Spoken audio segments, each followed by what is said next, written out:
Hello दोस्तों, नमस्कार।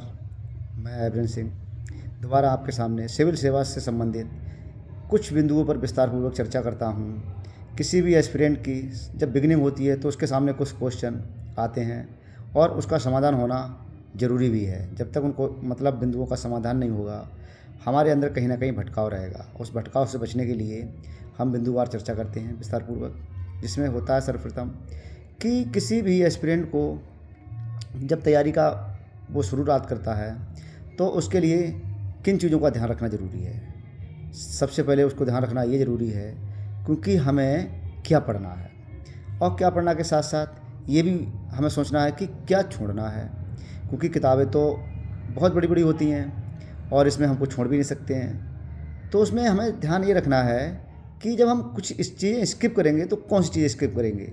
उसके लिए जब हम अपना सिलेबस को ठीक से देखेंगे, सिलेबस देखने के साथ साथ हम ध्यान रखेंगे कि हम PYQ को ज़रूर अपना आधार बनाएंगे। जब तक आप PYQ को आधार नहीं बनाएंगे, उसके हिसाब से पढ़ाई नहीं करेंगे, तो आप फालतू की चीज़ें ज़्यादा पढ़ लेंगे।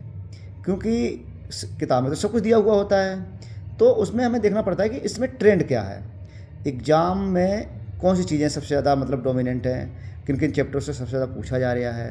अगर हम उन चैप्टर को छांट लेंगे और उन पर हम कई बार जब हम रिवीजन करेंगे तो उसमें क्या होगा कि हमने जो पढ़ा है उसका आउटपुट बहुत ही अच्छा आएगा, अप्रत्याशित तरीके से, और भटकाव भी नहीं होगा हमारा, और नंबर भी हमारे अच्छे से आएंगे।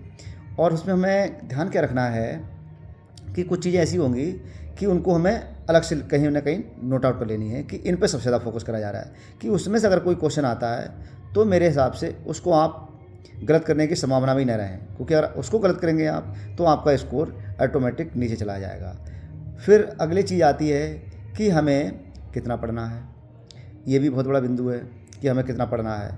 उसमें दोस्तों हमें ध्यान नहीं रखना है कि पढ़ाई के साथ साथ हमको ऐसा एटमॉस्फेयर तैयार करना है, हमारे आसपास ऐसे लोगों से हमें दोस्ती करनी है जो ऑलरेडी इसी तैयारी में हैं। क्योंकि जब हम उनसे बात करेंगे तो एक तो हम क्या करेंगे कि अगर हम 5 घंटा पढ़ते हैं तो 5 घंटा अगर हम उनके साथ अच्छे से बात करेंगे तो हमारे लिए वो चीज़ें रिपीट होंगी, उसी हम मोड में रहेंगे। अब वो जहाँ पर क्या होता है कि हमारा ऐसे लोगों के साथ नहीं होता है, तो हम उन लोगों के बीच में रहते हैं जो नेगेटिव बातें करते हैं, जिनका तैयारी से कहीं दूर दूर तक कोई लेना देना नहीं है। तो क्या होता है, हमारी पढ़ाई जो हमने 5 घंटा करी है तो उसका आउटपुट उतना नहीं आएगा। उसका सीधा सीधा कारण है क्योंकि आपकी चीज़ें उन पर बात ही नहीं कर रहे हो आप। पढ़ाई से ज़्यादा क्या होता है कि हम उन चीज़ों पर जब बात करते हैं, डिस्कशन करते हैं, सोचने का तरीका निकलता है और वो चीज़ें हमें बहुत अच्छे से याद भी होती हैं, क्योंकि जब हम किसी के साथ डिस्कशन करके पढ़ते हैं तो उसका आउटपुट ज़्यादा ही आता है।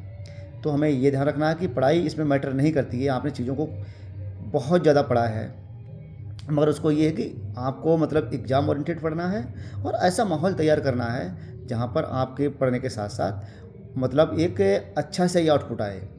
फिर अगली बात आती है कि हमें सबसे पहले पढ़ना क्या है, क्योंकि इस सब्जेक्ट में कई सब्जेक्ट हैं। इसकी सिविल सेवा तैयारी में एक सब्जेक्ट तो है नहीं, इसमें आपको इकोनॉमी पढ़नी पड़ेगी, आपको पॉलिटी पढ़नी पड़ेगी, आपको वो साइंस पढ़नी पड़ेगी, आपको ज्योग्राफी पढ़नी पड़ेगी, आपको यूपी स्पेशल भी पढ़ना है, आपको सेंसस भी पढ़ना है। उसमें आपको क्या है कि करंट अफेयर्स भी देखनी है, CSET को भी देखना है।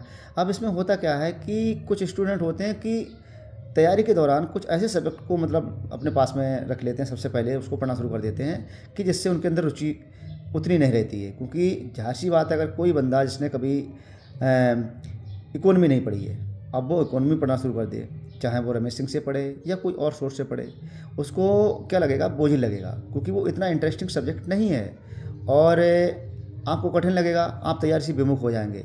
तो दोस्तों, इसलिए सबसे पहले आपको ध्यान ये रखना है कि सब्जेक्ट तो बहुत अच्छा है इकोनॉमी, इसमें कोई दो राय नहीं है। इकोनॉमी अच्छा सब्जेक्ट है, उसमें नंबर बहुत अच्छे आते हैं, मगर अगर आपने उसकी टर्मोलॉजी या उसके इकोनॉमिक्स से आपने नहीं कुछ MA वगैरह या कुछ नहीं पढ़ा है ग्रेजुएशन में, तो आप जाहिर सी बात है कि उसमें आपको इंटरेस्ट पैदा नहीं होगा। तो इसलिए दोस्तों, आपको ध्यान ये रखना है कि जिस सब्जेक्ट में सबसे ज़्यादा आपको इंटरेस्ट आए उसको पढ़ें। इसके साथ साथ क्या होगा, जब हम पढ़ाई के मोड में जाएंगे, हमें पढ़ाई में इंटरेस्ट आने लगेगा, फिर हमारे लिए वो भी चीज़ें ईजी लगने लगेंगी जो वाकई पहले हमें कठिन लग रही थी। और इसमें कठिन और सरल का तो प्रश्न ही नहीं उठता है, आप किसी चीज़ को छोड़ भी नहीं सकते हैं। हाँ, ये हो सकता है किसी को आपने 100% पढ़ा है तो किसी को आप 90% पढ़ें। दोस्तों, अगर आप सब सब्जेक्ट को अच्छे से नहीं पढ़ेंगे तो कहीं ना कहीं आपके स्कोर में उतना इम्प्रूवमेंट नहीं होगा, कोई व्यक्ति ये कहे कि मैं 2 या 3 सब्जेक्ट पढ़ के इसमें अच्छे से नंबर लाऊं, तो मुझे नहीं लगता उसमें संभव होगा। आपको साइंस भी उतनी रुचि से पढ़नी पड़ेगी जितनी रुचि से आपने मतलब इकोनॉमिक्स पढ़ा है। आपको उतनी अच्छे से पॉलिटी पढ़नी पड़ेगी, आपको उतने ही अच्छे से ज्योग्राफी को पढ़ना पड़ेगा, आपको हिस्ट्री को बहुत ज़्यादा ध्यान देना पड़ेगा। उसमें भी तीनों उसके सेक्शन पढ़ने पड़ेंगे आपको। अगर आप तीनों सेक्शन नहीं पढ़ेंगे तो प्राचीन है, मध्यकालीन है, फिर मॉडर्न है। हाँ, आप इतना कर सकते हो क्योंकि प्राचीन पढ़ने के बाद आप मॉडर्न में बहुत ज़्यादा पढ़ सकते हो और मिडिवल को थोड़ा सा स्किप कर सकते हो, मगर मिडिवल में ही आपको कुछ चैप्टर पढ़ने ही पढ़ने पड़ेंगे क्योंकि इस एग्ज़ाम में शॉर्ट नाम की चीज़ नहीं चलती है। आपको चीज़ें पढ़नी हैं तो पढ़नी है। दूसरे ये है कि हाँ, ये कर सकते हैं कि हम जैसे हमारा ज्योग्राफी बहुत अच्छी है तो ज्योग्राफी होने के साथ साथ अच्छी होने के साथ साथ क्या क्या हमारी साइंस भी अच्छी हो जाएगी। और साइंस के साथ साथ एक एनवायरनमेंट वो आता है पेपर, एनवायरनमेंट से जो क्वेश्चन आते हैं उसमें भी हम बहुत अच्छा स्कोर कर लेंगे क्योंकि लगभग लमसम लास्ट का जो सेक्शन होता है जाके तो वो तीनों से मैच करता है। अब कोई ये कहे कि मैं 1-2 सब्जेक्ट्स कर लूँगा तो ये तो मुझे संभव नहीं लग रहा है। हाँ, चीज़ों को आपको पढ़ना है अच्छे से और कोई भी चीज़ कठिन और सरल नहीं होती है। अगर हमें नहीं आ रही है तो वो कठिन है, अगर हमें उसके बारे में अच्छे से अंडरस्टैंडिंग होती जा रही है तो वो बहुत ईजी हो जाती है। क्योंकि मेरा भी हिस्ट्री से बहुत ज़्यादा संबंध नहीं था, मैं हिस्ट्री के नाम से बहुत डरता था, किंतु अब जब मैं देखता हूँ इस समय वर्तमान में मुझे हिस्ट्री से ज़्यादा कोई इंटरेस्टिंग नहीं लगता है। ज्योग्राफी पहले बहुत कठिन लगती थी, ज्योग्राफी बहुत ईजी लगती है। हाँ, मेरा साइंस से कुछ मतलब क्वेश्चन थे जो मैंने रट लिए कि हाँ वाकई इनको पढ़ना है तो उनको मैं बार बार रिपीट करता जा रहा हूँ। हाँ, इकोनॉमी मेरा रहा था तो इकोनॉमी से मेरे क्वेश्चन गलत नहीं होते हैं। तो दोस्तों, इसमें हमको पढ़ना तो सब कुछ है।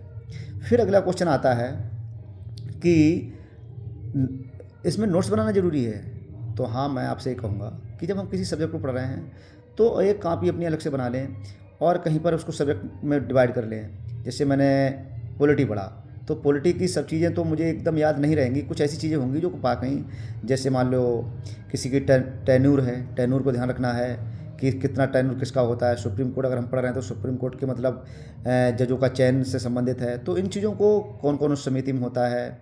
और हम जैसे पढ़ रहे हैं कि निर्वाचन आयोग, तो निर्वाचन आयोग से क्या होता है कि हमें वो चीज़ें अगर थोड़ा सा हमें ध्यान रहेंगी तो हम उनको दोबारा फिर से देख लेंगे और हमें फिर वहाँ पर बहुत सरल लगेगा क्योंकि आज हमने पढ़ा। अगर आप नोट्स नहीं बनाएंगे तो एक्चुअल क्या होगा, जब एग्जाम आएगा तो आपको इतना बोझ लगेगा कि यार सब किताबें तो आप पढ़ नहीं सकते हो, सब किताबें नहीं पढ़ सकते हो जब उस समय, और समय कम होगा, प्रेशर ज़्यादा होगा, तो उस समय हमारे सबसे ज़्यादा मतलब जो साथी बनते हैं वो हमारे नोट्स बनते हैं। फिर दूसरी चीज़ क्या होती है, वो हमारे हाथ के बनाए होते हैं। एक बार जैसे आया, हमने एक रीडिंग मारी उसको तो इतना अच्छे से उसका आउटपुट आता है, बहुत ही ज़्यादा। तो इसलिए हमें एक नोट्स बनाना भी ज़रूरी है। कुछ लोग मैंने देखा है कहते हुए कि हाँ नोट्स बनाना ज़रूरी नहीं है, कि हाँ लूसेंट सफिशिएंट है। हम मानते हैं लूसेंट अच्छी बुक है, इसमें कोई दो राय नहीं कि ऑलरेडी वो खुद एक नोट्स है। तो जब हम अपने नोट्स बनाएंगे तो हमें पता होगा ना इस सेक्शन को हमने ऐसे बनाया, इस सेक्शन को ऐसे बनाया। और ये चीज़ हमें ये भी बताओगी, वो किताब भी उसके भी चैप्टर काफ़ी पेज हैं, हमें लौटने में दिक्कत होगी, तो पलटने में हमें दिक्कत होगी, तो हम सबसे बेहतर है कि हमारा खुद का नोट्स ही बने। फिर अगली बात आती है कि करंट अफेयर्स को कैसे और कहाँ तक पढ़ा जाए। तो कहाँ तक का तो उत्तर जो लगता है सबसे अच्छा ये होता है कि एग्ज़ाम से पहले 6 महीना पहले कि हम उसको नोट्स को अच्छे से, अगर हम करंट अफेयर्स का नोट्स कहीं ना कहीं से बना लेते हैं, या कुछ किताबें हैं उनको हम अंडरलाइन करके रख लेते हैं और फिर उनको लास्ट में पढ़ लेते हैं, तो भी बेहतर तरीका है। बाकी कहाँ से पढ़ें, तो मेरे हिसाब से सबसे अच्छा जो सोर्स है वो ये है कि आप कोई ना कोई ऐप अच्छा सा जो सिविल सर्विस के बारे में करंट अफेयर्स देता हो उसको आप डाउनलोड कर लीजिएगा। सुबह उसका 15 से 20 मिनट अगर कुछ ऐसा आता है तो उसमें देखिएगा और उसकी भी एक कॉपी बनाइएगा, उनको नोट डाउन कीजिएगा। क्योंकि अगर आप नोट डाउन नहीं करेंगे तो करंट अफेयर्स का ट्रेंड बहुत तेज़ी से बदला है। करंट अफेयर्स अब वो करंट अफेयर्स नहीं रहा है कि कम टू द पॉइंट पूछे। अब कि उन्होंने क्या करा है 2024 में, करंट अफेयर्स को पूछा, अच्छे लोग धराशायी हो गए। जो दृष्टि बुक चलती थी वो भी सफिशिएंट नहीं थी, घटना सार भी सफिशिएंट नहीं थी। लोगों ने कि जिनका कंसेप्ट पावर बहुत कर रही होती, कंसेप्ट पावर, उन्होंने तो क्वेश्चन अच्छे से कर लिए, बाकी तुक्का चला क्योंकि उन्होंने 4 क्वेश्चनों को इकट्ठा करा, एक क्वेश्चन उससे पूछा बनाया और उससे पूछा। इससे क्या होता है, क्योंकि आप करंट अफेयर्स को अब बहुत हल्के में नहीं ले सकते हो, आपको अच्छा सा पढ़ना पड़ेगा, पढ़ने के साथ साथ उसको कई बार रिवीजन करना पड़ेगा, तब आप उसका आंसर लगाएंगे। अदरवाइज आपका जहाँ तक आप सोचें कि हम बहुत फौरी पढ़ के उसको कर लें, तो मुझे नहीं लगता वो संभव है। तो दोस्तों, एक नंबर की लड़ाई है। इस लड़ाई में एक नंबर अगर आप सही करते हैं तो बहुत आप ऊपर जाएंगे। अगर आप एक क्वेश्चन अगर गलत करते हैं तो आप बहुत रियली बहुत नीचे चले जाएंगे।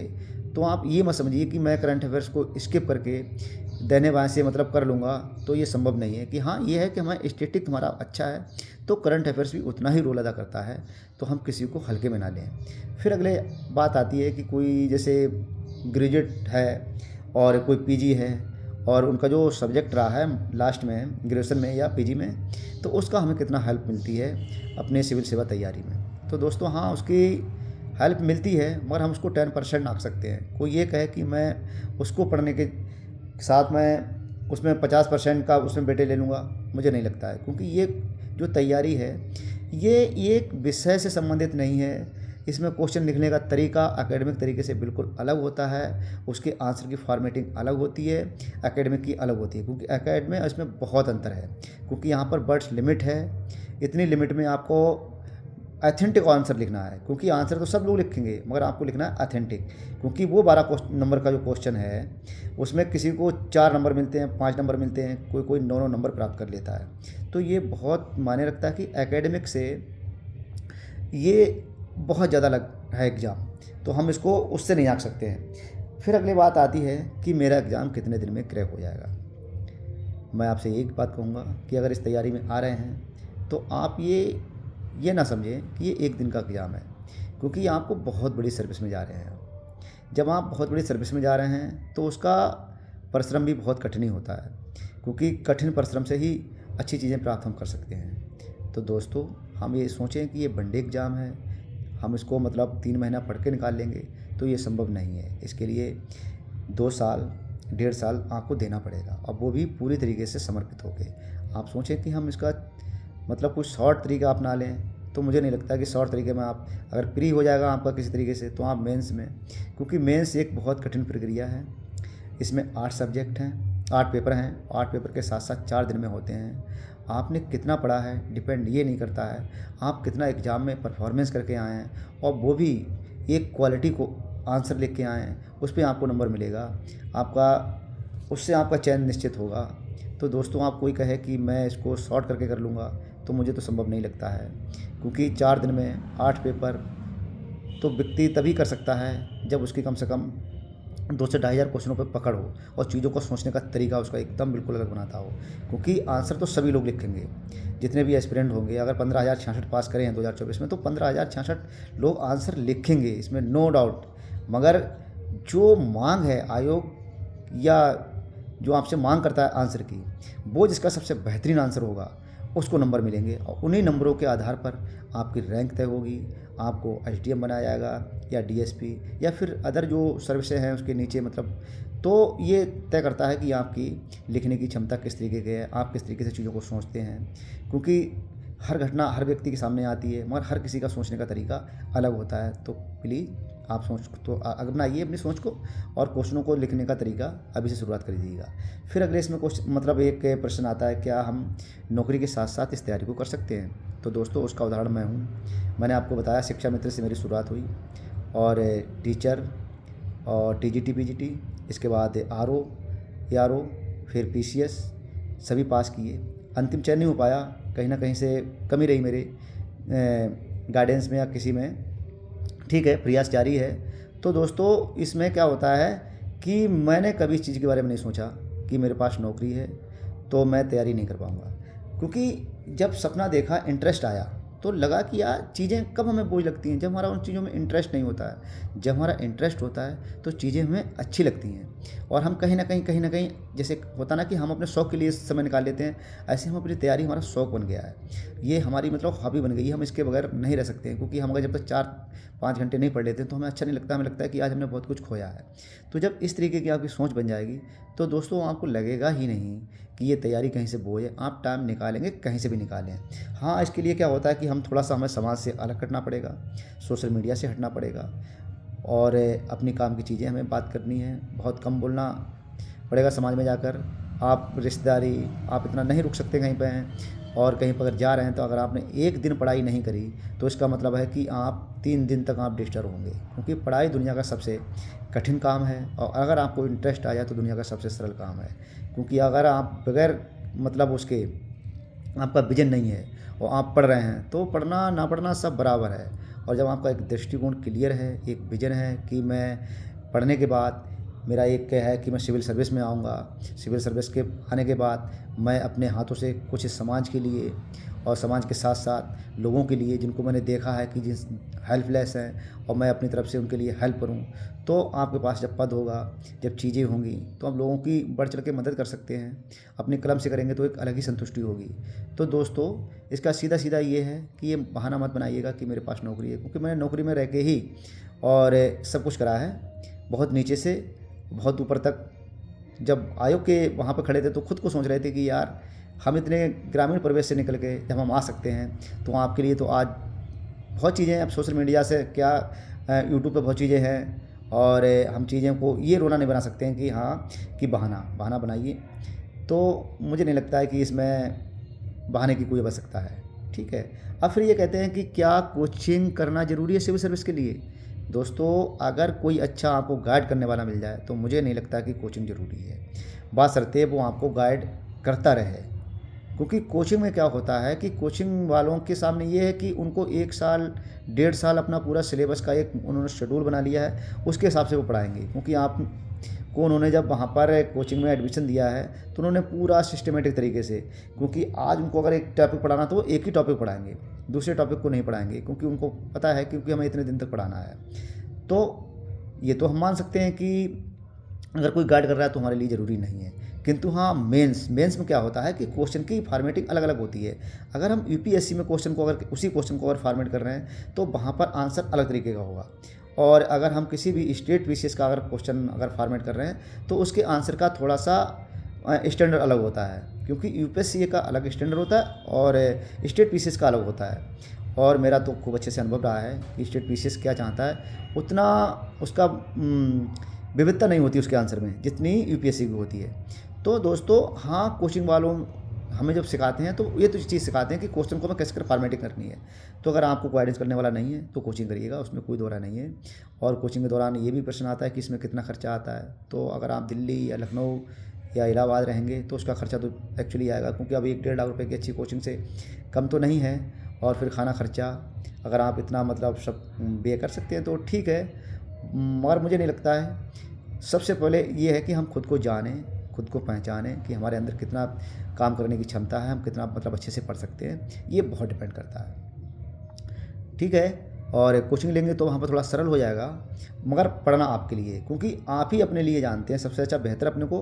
और जब एग्ज़ाम होगा तो आपकी परीक्षा होगी, वहाँ तो ना कोचिंग वाले होंगे, ना हम होंगे, ना कोई और होगा, बस आपको अच्छे से आंसर लिखना है। तो दोस्तों, ये तैयारी एक तैयारी नहीं है, ये एक सपना है कुछ करने का, कुछ करके गुजरने का और एक अच्छी सर्विस में आने का, जिससे आपके द्वारा लोगों का भला हो। और निराश मत होइएगा, प्रयास करते रहिएगा। ये नहीं है कि किसी को हमने देख लिया तो उसकी देखा दूनी। ये है कि इस तैयारी में आपके व्यक्तित्व में इतना परिवर्तन आएगा, आपकी सोच बदलेगी, आपका बात करने का तरीका, आपका उठने का, बैठने का, सब कुछ इसमें चेंज हो जाएगा। क्योंकि ये हमारे जीवन में इतना बड़ा परिवर्तन लाती है तैयारी। क्योंकि अगर ये होता है कि पहली बात तो ये है कि आप इसमें अच्छे से अगर तैयारी करिए तो आप कहीं ना कहीं पक्का इसमें आएंगे। इसमें नहीं तो आप नौकरी में तो आएंगे ही आएंगे। तो ये तो आपको चिंता नहीं करनी है, क्योंकि हाफ इसमें कुछ नहीं है। आप अच्छे से पढ़िए और तैयारी करते रहिए। और इसमें कोई ऐसा नहीं है कि बहुत बड़ा कोई त्याग करना है, कि त्याग भाई इसलिए है कि त्याग जब अच्छी जगह जाओगे तो त्याग भी बड़ा ही होता है। तो लगे रहिएगा, निराश नहीं होगा। Thank you, best of luck.